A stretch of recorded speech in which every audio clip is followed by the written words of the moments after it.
അങ്ങനെയിരിക്കെ ഒരു ദിവസം രാത്രി ആ പെൺകുട്ടിയുടെ വയറ് ഒരു ബലൂൺ പോലെ വീർക്കാൻ തുടങ്ങി. പേടിച്ച് അവൾ വേഗം ബാത്റൂമിലേക്ക് ഓടിപ്പോയി ഛർദ്ദിച്ചു. അവൾ വിചാരിച്ചു, എനിക്ക് ഗർഭിണിയാണോ? അപ്പോൾ അമ്മ അവളെ സമാധാനിപ്പിച്ചു, അതൊക്കെ വെറും ഗ്യാസാണ്, കുറച്ച് മരുന്ന് കഴിച്ചാൽ മതി, അതങ്ങ് മാറിക്കോളും. പക്ഷേ മരുന്ന് കഴിച്ചിട്ടും അന്ന് രാത്രി വേദന കൂടി. അച്ഛനും അമ്മയും അവളെ വേഗം ആശുപത്രിയിൽ കൊണ്ടുപോയി. രക്തപരിശോധനയും സ്കാനിങ്ങുമൊക്കെ കഴിഞ്ഞിട്ടും ഡോക്ടർ പറഞ്ഞു, എല്ലാം നോർമലാണ്. നിരാശയോടെ അവർ വീട്ടിലേക്ക് മടങ്ങി. പക്ഷേ വയറ്റിലെ വീക്കം കുറയുന്നതിനു പകരം ദിവസം കഴിയുന്തോറും കൂടി വന്നു. ഒരാഴ്ച കഴിഞ്ഞപ്പോൾ വേദന സഹിക്കാനാവാതെയായി. അവർ വീണ്ടും ആശുപത്രിയിലേക്ക് ഓടി. ഇത്തവണയും ഒരു കുഴപ്പവുമില്ലെന്ന് ഡോക്ടർമാർ പറഞ്ഞു. അതോടെ അമ്മയ്ക്ക് ഡോക്ടർമാരിലുള്ള വിശ്വാസം നഷ്ടപ്പെട്ടു. അവർ അവളെ നഗരത്തിലെ ഏറ്റവും നല്ല കുട്ടികളുടെ ആശുപത്രിയിൽ കൊണ്ടുപോയി.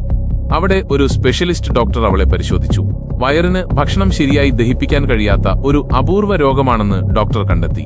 ഇതിന് ഒരു ചികിത്സയുമില്ലെന്നും പറഞ്ഞു. ഇത് കേട്ടപ്പോൾ ആ കുട്ടി ആകെ തകർന്നുപോയി.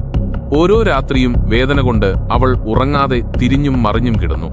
അവളുടെ മുഖം സങ്കടം കൊണ്ട് നിറഞ്ഞിരുന്നു.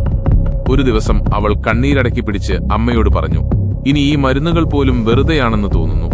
അപ്പോൾ അച്ഛനും സഹോദരിമാരും അവിടേക്ക് വന്നു. ഡോക്ടർമാർ മരുന്നുകൾ ഫലിക്കുന്നില്ലെന്ന് പറഞ്ഞ് അവളെ ഡിസ്ചാർജ് ചെയ്തു. വീട്ടിലെത്തിയപ്പോൾ അവൾ ആരുമായും സംസാരിക്കാതെ ഒതുങ്ങിക്കൂടി. അമ്മ ദേഷ്യത്തോടെ ദൈവത്തോട് പറഞ്ഞു, എന്റെ മകൾക്ക് സൗഖ്യമാവാതെ ഞാനൊരു അമ്പലത്തിലോ പള്ളിയിലോ പോകില്ല. അന്തരീക്ഷം ഒന്ന് ലഘൂകരിക്കാൻ സഹോദരി പറഞ്ഞു, വാ നമുക്ക് മരത്തിൽ കയറി കളിക്കാം. കളിക്കുന്നതിനിടെ ഒരു കൊമ്പൊടിഞ്ഞ് അവൾ ഒരു വലിയ കുഴിയിലേക്ക് വീണു. ഫയർ ബ്രിഗേഡിനെ വിളിച്ചു. കുഴിക്ക് ആഴം കൂടുതലായതുകൊണ്ട് അവളെ പുറത്തെടുക്കാൻ 9 മണിക്കൂർ എടുത്തു. അമ്മ കണ്ണടച്ച് ഒരൊറ്റ പ്രാർത്ഥന മാത്രം ആവർത്തിച്ചു, ദയവായി എന്റെ മകളെ സുരക്ഷിതമായി പുറത്തെത്തിക്കണേ. ഒടുവിൽ രക്ഷാപ്രവർത്തകർ അവളെ പുറത്തെടുത്തു. ആശുപത്രിയിൽ നടത്തിയ പരിശോധനയിൽ ചെറിയ പോറലുകൾ മാത്രമേ ഉണ്ടായിരുന്നുള്ളൂ. വയറുവേദനയും വീക്കവും പൂർണ്ണമായും മാറിയിരുന്നു. ഡോക്ടർമാർക്ക് ഒന്നും പറയാനില്ലായിരുന്നു. പിന്നീട് ആ കുട്ടി അമ്മയോട് പറഞ്ഞു, അവൾ ബോധമില്ലാതെ കിടന്നപ്പോൾ സ്വർഗത്തിലെത്തിയതുപോലെ തോന്നി. അവിടെ ഒരു ദിവ്യരൂപം അവളുടെ വയറ്റിൽ കൈവച്ച് പറഞ്ഞു, ഇനി നിനക്ക് വേദന വരില്ല. അന്ന് മുതൽ അവൾക്ക് പൂർണ്ണമായി രോഗം മാറി. അമ്മയ്ക്ക് ദൈവത്തിൽ വീണ്ടും വിശ്വാസമായി.